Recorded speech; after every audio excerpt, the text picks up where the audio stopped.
मैं सबसे पहले हमारे अतराफ के इलाके के मायनाज़ आलिम दीन हज़रत अल्लामा मौलाना मुफ्ती तहमीद साहब से दरख्वास्त करता हूँ कि हज़रत वाला सिर्फ 5-7 मिनट के लिए तशरीफ़ लाएं और अपने नासिहाना कलिमात से हम सामईन के दिलों को मुअत्तर फरमाएं।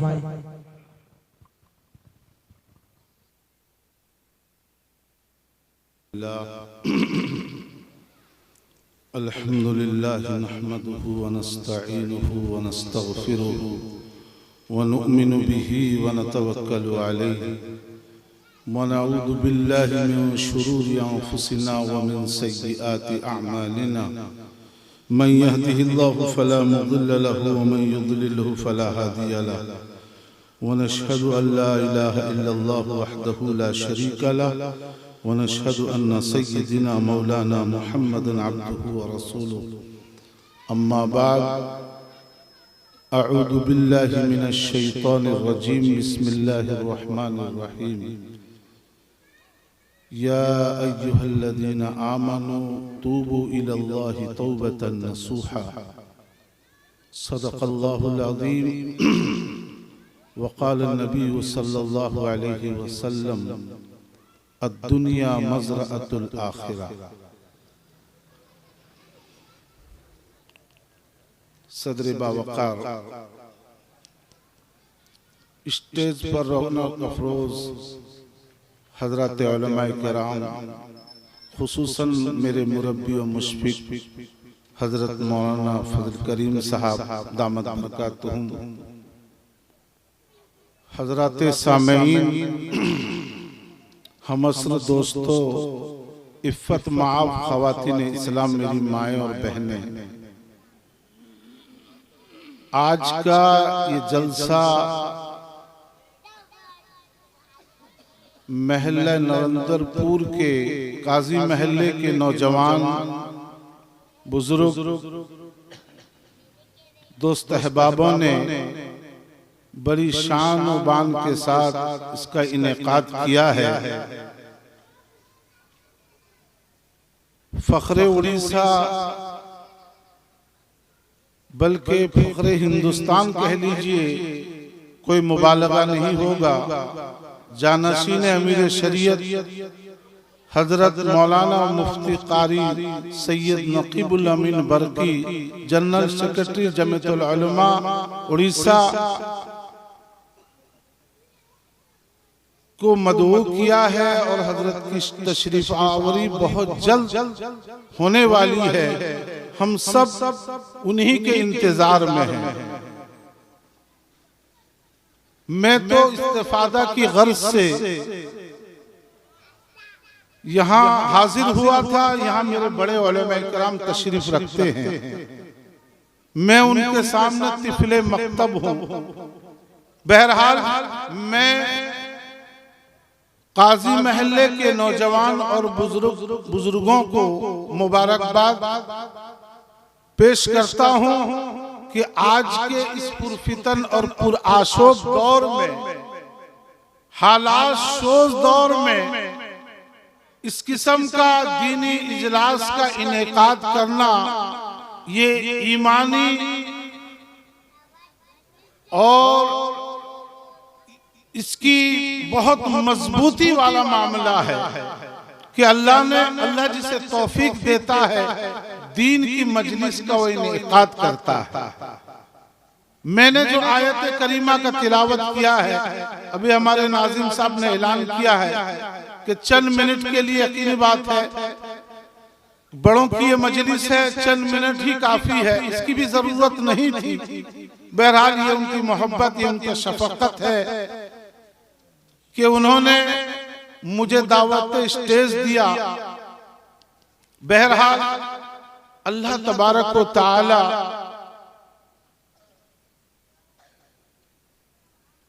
आलिमुल गैब हैं और आलिमुल बिदातिस सुदूर हैं। वो कैफियत और हालात के जानने वाले हैं। अल्लाह तबारक व तआला के इल्म में ये बात है कि एक दौर, एक जमाना ऐसा आएगा, हालात ऐसे बन जाएंगे जो आदमी दीन से, शरीयत से दूर चला जाएगा, आज वही दौर है। आज लोगों का एक बड़ा तबका, लोगों की अक्सरियत दीन से दूर हो चुकी है, और जो वक्त गुजरता जा रहा है, ये गुनाह में, खुराफात में, लहो लईब में, पता नहीं न जाने कितने गुनाह में ये मुलव्विस होते जा रहे हैं। आज पूरी दुनिया की हालात को आप अच्छी तरह जानते हैं कि इस वक्त पूरी दुनिया के हालात कैसे चल रहे हैं। खुसूसन अहले ईमान वालों के लिए, मुसलमानों के लिए पूरी दुनिया का आप तजजिया करें, पूरी दुनिया की मालूमात आप हासिल करें, पूरी दुनिया में आज मुसलमान परेशान हैं। पूरी दुनिया में उसकी वजह, उसका सबब क्या है? वो हमारे आमाल हैं, वो हमारे करतूत हैं कि जिसकी वजह से हम परेशान हैं। मैं गुज़िश्ता दिनों कहीं बयान कर रहा था, मैंने एक बात बताई कि ये दुनिया का वजूद अहले ईमान से है। दुनिया का जो वजूद है ये अहले ईमान से है। जिस दिन ईमान वाला, कलमा पढ़ने वाला इस दुनिया से खत्म हो जाएगा तो दुनिया को भी खत्म कर दिया जाएगा, कयामत आ जाएगी। वजह क्या है कि ईमान वाला है आज पूरी दुनिया में परेशान है।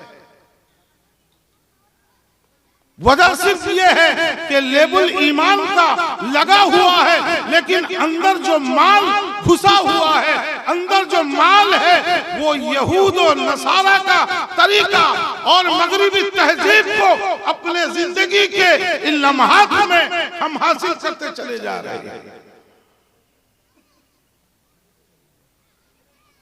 आज गुनाह आम हो चुके हैं। पहले कोई काम आदमी गलत करता था तो उसे एहसास होता था कि नहीं मैं गलत कर रहा हूं। आज बड़ी जुर्रतमंदी के साथ, बड़ी हौसला अफजाई के साथ, बड़ी बेबाकी के साथ गुनाह को किया जा रहा है। जबकि छोटे गुनाह के बारे में अल्लाह के महबूब जनाब मोहम्मद रसूलुल्लाह सल्लल्लाहु अलैहि वसल्लम ने इरशाद फरमाया कि छोटे छोटे गुनाह से भी बचा करो, इसलिए कि ये छोटे गुनाह जमा होते होते तुम्हारी हलाकत और बर्बादी के सबब बन जाएंगे।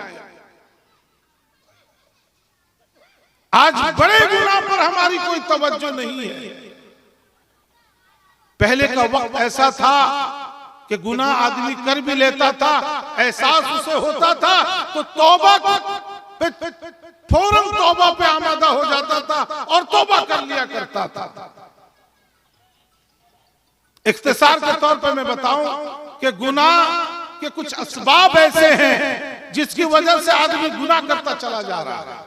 मुख्तसर वक्त में दो चार बात कह के खत्म कर दूंगा, क्योंकि मेरे अकाबिरीन उलमा किराम यहाँ तशरीफ रखते हैं। आज हर आदमी दूसरे आदमी से बिल्कुल अलग थलग है। उसके मिजाज, उसका सोच, उसका विचार, ये सारा चीज अलग होता जा रहा है। कोई किसी की कदर, किसी को मानना और किसी का, जिसे कहते हैं लिहाज, पासो लिहाज, आज लोगों के दिलों से निकल चुका है। उसकी वजह सिर्फ वाहिद वजह यह है कि दीन से दूरी है। दीन से, उलमा से, सुलहा से, ये सबसे दूरी होने की सबब है। आज गुनाह में खड़ा करने के लिए हजारों रास्ते हमवार किए जा रहे हैं। मगरिबी तहजीबें, ज़राए इबलाग और ये मोबाइल, पता नहीं कितनी चीजें ऐसी है जो गुनाह में लाने, खड़ा करने के लिए हजारों चीजें हैं। उन असबाब में से चार असबाब हमारे उलमा किराम ने बयान किया है। पहला सबब यह है कि आदमी ये समझ गया कि मैं जो कुछ भी कर रहा हूं मुझे कोई नहीं देख रहा। सबसे पहले गुनाह करने का सबब आज दूर होने की वजह से, अलग थलग होने की वजह से उसके दिमाग में क्या बात आई कि मैं जो कुछ कर रहा हूं मुझे कोई नहीं देख रहा है। अब गुनाह करना उसके लिए आसान हो जाता है। जैसे अगर कोई घर पे कोई मौजूद न हो तो चोर को चोरी करना आसान हो जाता है। इसी तरीके से बंदा आज ये समझ रहा है कि मुझे कोई देख नहीं रहा है। अल्लाह कह रहा है इन्ना रब्बका लबिल मिरसाद, मैं तेरी घात में लगा हुआ हूं, मैं तेरा मुहासरा किया हुआ हूं और मैं तुझे देख रहा हूं तो क्या कर रहा है, किधर जा रहा है, कौन सा अमल कर रहा है। तू ये मत समझ कि तुझे कोई नहीं देख रहा है, मैं रब्बुल आलमीन तेरी घात में लगा हुआ हूं। ऐसा उसकी मिसाल ऐसी है, कोई शिकारी अगर शिकार पर निशाना लगाता है तो जिस तरीके से उसकी निगाह नहीं चूकती है, वो पलक झपकने के बराबर भी अपनी निगाह को उससे हटाता नहीं है। इसी को फारसी में कहा है कि टुक टुक न दीदम दम न कशीदम, पलक झपकने के बराबर भी वो अपनी निगाह को उस शिकार से हटाता नहीं शिकारी। इसलिए कि अगर निगाह हटाएगा, चिड़िया चुग गई खेत, पछतावे से कोई फायदा नहीं होगा। अगर वो निगाह हटाएगा तो उसका शिकार हट जाएगा। तो इसलिए वो अपने शिकार पर पूरे तरीके से निगाह रखकर ही निशाना लगाता है। इसी तरीके से अल्लाह तबारक व तआला फरमाते हैं कि मेरे बंदे, तू ये समझ रहा है कि तुझे कोई नहीं देख रहे, मैं रब्बुल आलमीन तेरा मुहासरा किया हुआ हूं और तुझे देख रहा हूं। दूसरी वजह इससे आदमी निकलता है, दूसरी वजह यह है कि तन्हाई में मोबाइल में फोन बात कर रहा है और तना है, वो देख रहा है कि मेरे साथ में कोई नहीं है, जो चाहो करो, अभी तो कोई देखने वाला या मेरे साथ में नहीं है कि मेरे गुनाह का कोई गवाही पेश कर दे कि फला आदमी ने गुनाह किया था, तो उसके लिए गुनाह करना आसान हो जाता है। अल्लाह कहता है मेरे बंदे, अगर तू एक गुनाह करने वाला है तो दूसरा मैं तेरे साथ, तू 2 है तो मैं तीसरा तेरे साथ हूं, तू 10 है मैं 11वां तेरे साथ। और ये दोनों जब आपस में मिल जाते हैं तो तीसरा सबब बन जाता है गुनाह का। और चौथा तो बड़ा खतरनाक है। आज हर आदमी अपने ताकत का, अपने मालो दौलत का, जाहो हशमत का, उसको इतना गुरूर और घमंड ये है कि मैं करूंगा तो कौन मेरा क्या कर लेगा। मेरे पास पैसा है, मेरे पास जाहो हशमत है, मेरे पास जायदादें हैं, मेरे पास पता नहीं कितने माल है, मेरा कौन क्या कर लेगा।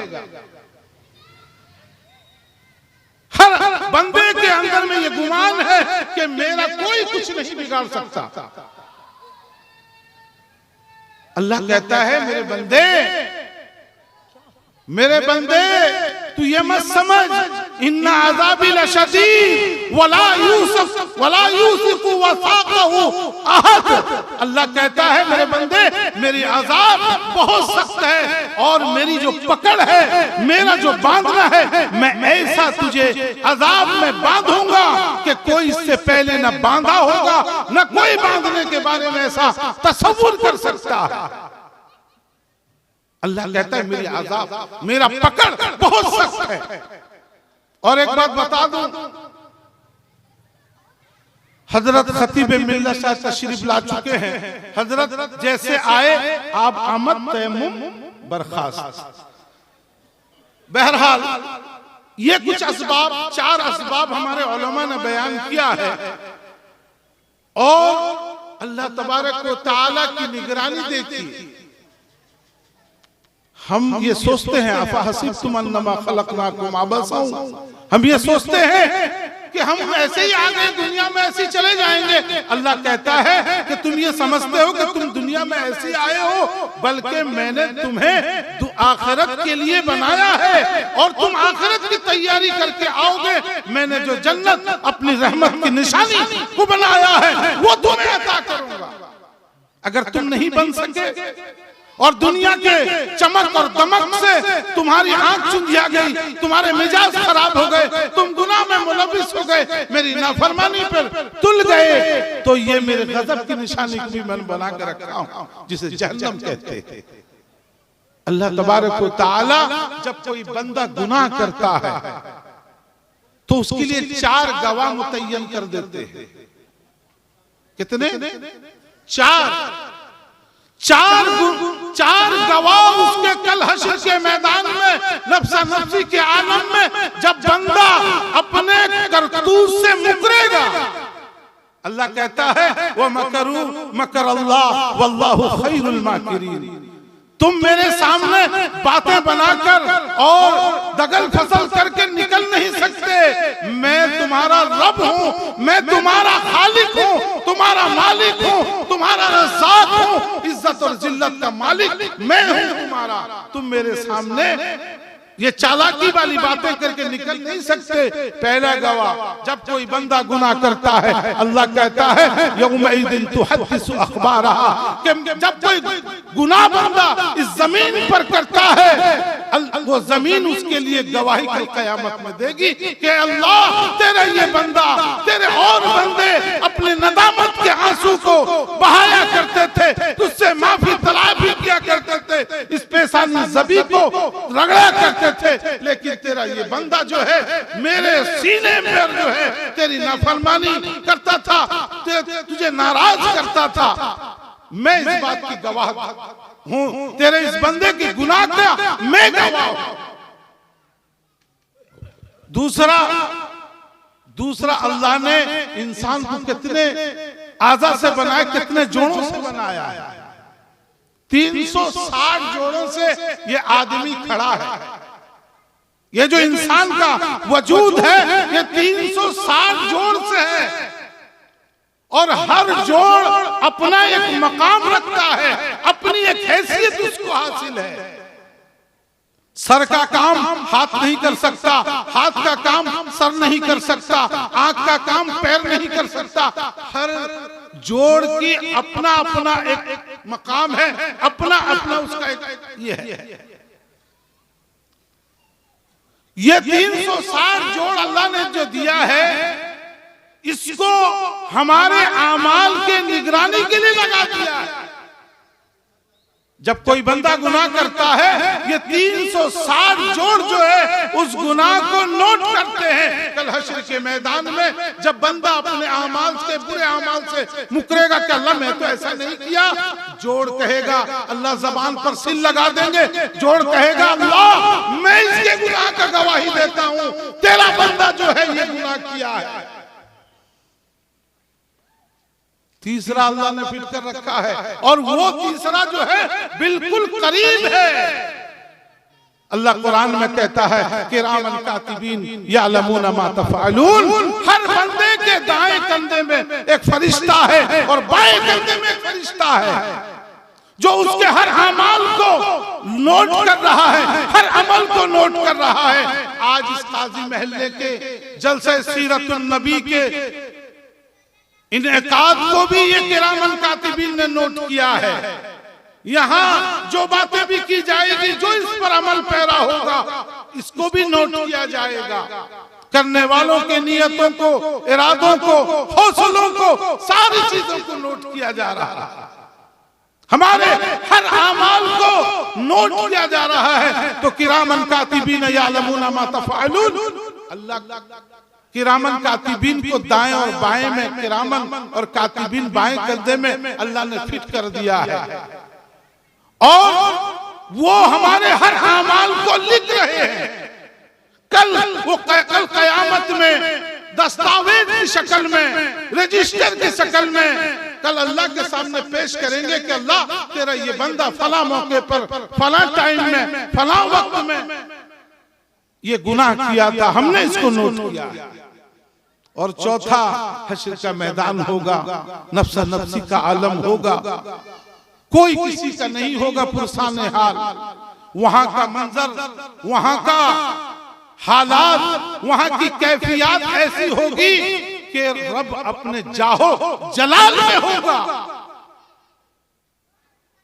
रब अपने जाहो जलाल में होगा, वहां किसी के साथ नाइंसाफी नहीं की जाएगी, तराजू मौजूद होगा, हर आदमी के गुनाह और सवाब को तौला जाएगा। एक हवा चलेगी, एक आंधी आएगा, तूफान आएगा, अचानक हर आदमी देखेगा उसके हाथ पे एक रजिस्टर है, एक खाता है, एक जिसे कहते हैं दस्तावेज है, उस दस्तावेज में उसके अमाल लिखे हुए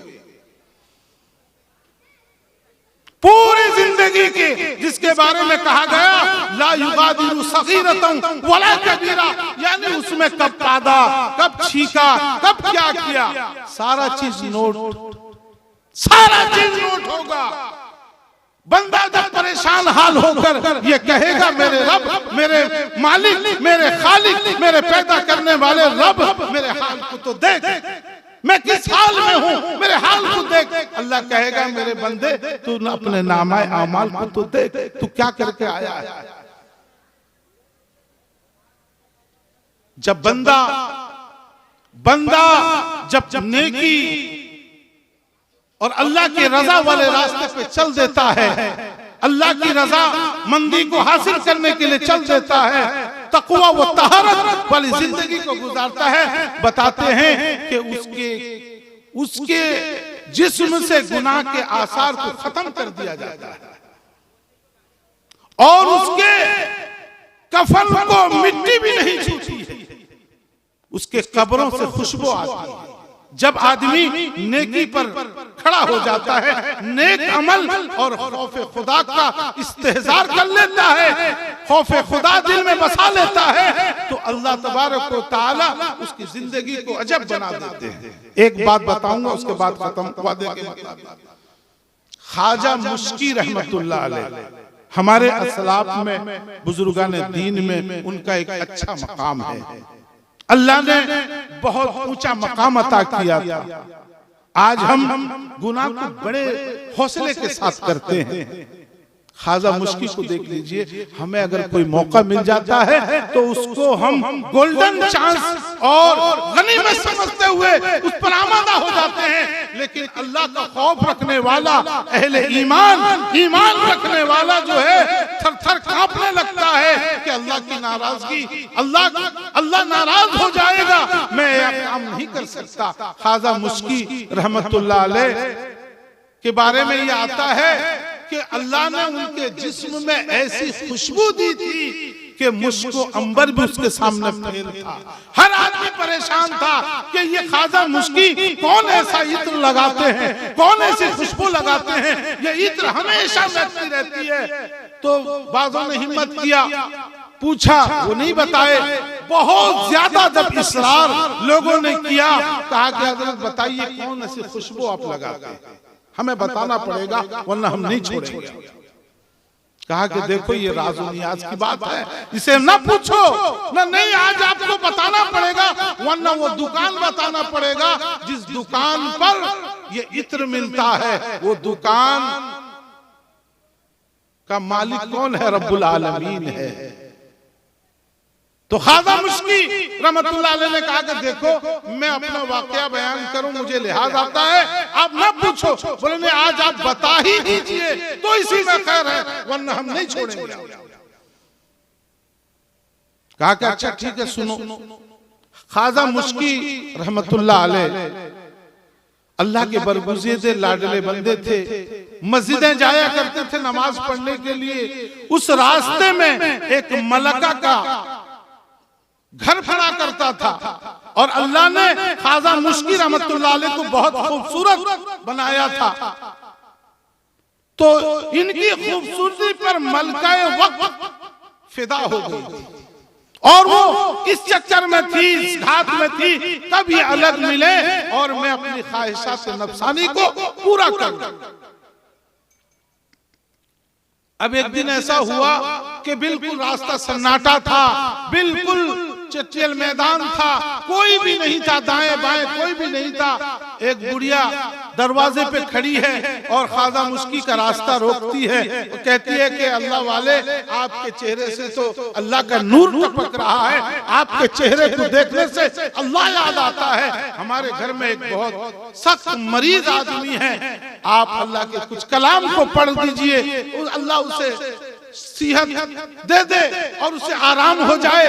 तो अल्लाह वाले तो नर्म गोशा होते हैं, उम्मत का फिक्र लेकर चलते हैं। तो कह गए बहुत अच्छी बात है, इससे अच्छी बात और क्या हो। तो चले, अब जो जो चलते गए यूसुफ अलैहिस्सलाम की तरह दरवाजा बंद होता चला गया। आखिर में देखा कि एक बहुत खूबसूरत बड़े अच्छे लिबास पहनकर और बहुत ही खूबसूरत मलका बैठी हुई है और दरवाजा इधर से बंद हो चुका है। ख्वाजा मुश्की जो है अब परेशानी के आलम में है। अल्लाह, मैंने तुझसे अपनी आफियत की दुआ मांगी थी, अल्लाह आज तू किस मुसीबत में मुझे फंसा दिया है, कहां लाकर खड़ा कर दिया है। वो औरत अपनी ख्वाहिशात को पूरी करने का मुतालबा कर रही है। ख्वाजा मुश्किल को खौफ खुदा हासिल है, खौफ खुदा में है। वो कह रहे हैं कि नहीं, मुझसे ये काम गुनाह का नहीं होगा। कहा कि नहीं, आज तो करना पड़ेगा, या तो गुनाह कर लो या तो फिर मौत के लिए तैयार हो जाओ, मौत के लिए तैयार हो जाओ, दोनों में से चॉइस एक कर लो। या तो मेरी ख्वाहिशात को पूरी करो या तो फिर मौत के लिए तैयार हो जाओ। मैं अभी शोर करूंगी और लोग तुम्हें संसार कर देंगे। जिना का जो सजा है वो क्या है इस्लामी हुकूमत में? संसार पत्थर मार मार के हलाक करना। अब ख्वाजा मुश्किल अल्लाह अल्लाह होते रहे, अल्लाह ने जहन में बात डाली। देखिए, जब अल्लाह से हम रास्ता अपना रखेंगे, अल्लाह से हम अपना ताल्लुक रखेंगे, अल्लाह रास्ते को बना देंगे। अल्लाह मुसब्बिबुल अस्बाब है, रास्ते को बनाने वाले अल्लाह है, रास्ते को तंग करने वाले अल्लाह है, रास्ते को बिगाड़ने वाले अल्लाह है। जिस किस्म के माहौल को आप अपनाएंगे, अल्लाह उसी किस्म के माहौल को आपको बना देंगे। ये आखिरी बात। बहरहाल उन्होंने क्या किया, अल्लाह अल्लाह होते रहे। अल्लाह ने जहन में बात डाली, कहा कि मलका, मैं आपकी ख्वाहिश पूरी करने के लिए तैयार हूं। तो बोली बहुत अच्छी बात है, अहलन सहलन मरहबा, वेलकम, खुशामदीद, आप तो बहुत देर के बाद तैयार हुए। कहा मैं तैयार हूं, लेकिन मुझे कुछ तकाजा है। बोले क्या? ना आपका अगर बाथरूम है तो मुझे बता दीजिए, पैखाना जिसे बोलते हैं, पैखाना घर है तो बता दीजिए, मैं जरा जाके अपने कज़ा हाज़त से फारिग हो जाऊं, तहरत हासिल कर लो, उसके बाद आप जो कहेंगी मैं तैयार। मलका दिले दिल में खुश है और ये गए। जाने के बाद अल्लाह जहन में बात डाला कि अब इसके अलावा कोई रास्ता नहीं है। उन्होंने क्या क्या, जितना पैखाना उस पैखाने में था, जो बाहर निकला पड़ा हुआ था, सबको अपने बदन में मल लिया। उसके बाद की खुशबू कैसी हुई होगी आप अंदाजा लगा चुके होंगे, कैसी खुशबू हुई होगी। अब जब महल में आकर दाखिल हुए, मलका को खुशबू मिली तो मलका परेशान होकर, ये तो पागल दीवाना मजनू है, इसको भगाओ जल्दी से, ये मेरी ख्वाहिश पूरा क्या करेगा, ये तो मेरे महल के सारी चीजों पर पानी फेर दिया, भगाओ इसको जल्दी। अब उसको वो वज़रा और जो उसके नौकर थे भगाए, कहा कि भागो भागो भागो यहाँ से, भागो। अब भागे, कपड़ा तो एक है, वो तो फक्र फाके का जमाना था, तंगदस्ती थी। आज तो सुबह आदमी एक कपड़ा बदलता है और एक शाम में। उस वक्त आलम ये था, कपड़ा एक हुआ करता था, जब ज्यादा गंदा होता था तो उस कपड़े को साफ करके लोग पत्तों को अपने जिस्म में बांध लेते थे, उस कपड़े के सूखने का इंतजार करते थे। लेकिन ईमानी हालत में कितने मजबूत थे। अब उन्होंने क्या क्या, गुसल खाने में गए और उस कपड़े को धोया, वैसे ही भीगा कपड़ा पहनकर बाहर निकले। जब निकले तो अब खुशबू जो फूटी पूरे इलाके को मुअत्तर कर दिया। जो तकवा, वो तहारत वाली जिंदगी को अख्तियार करता है, अल्लाह उसको यहां भी खुशबूदार बना देते हैं और वहां भी कल हश्र के मैदान में भी अल्लाह उसको नवाज देंगे। तो बहरहाल आपका ये जलसा बहुत ही अहमियत का हामिल है और अकाबिरीन किराम की तशरीफ आवरी है। हजरत खतीब मिल्लत भी तशरीफ लाने वाले हैं। मैं बहुत ही ममनून और मशकूर हूँ इस महल्ला काजी महल्ला के नौजवानों का और बुजुर्गों का कि अल्लाह ने उन्हें दीनी मजलिस के इनेकाद करने की तौफीक अता फरमाई और अल्लाह इस मुतबर्रक और पाक मजलिस में हम तमामों की हाजिरी को भी कबूल किया। हम तमाम यहाँ आए, अल्लाह ने तौफीक दिया। दुआ है कि अल्लाह तबारक व तआला हम तमामों की हाजिरी को कबूल अता फरमाए। व आखिरी दावाना अनिल हम्दुलिल्लाहि। माशाअल्लाह, बहुत खूब।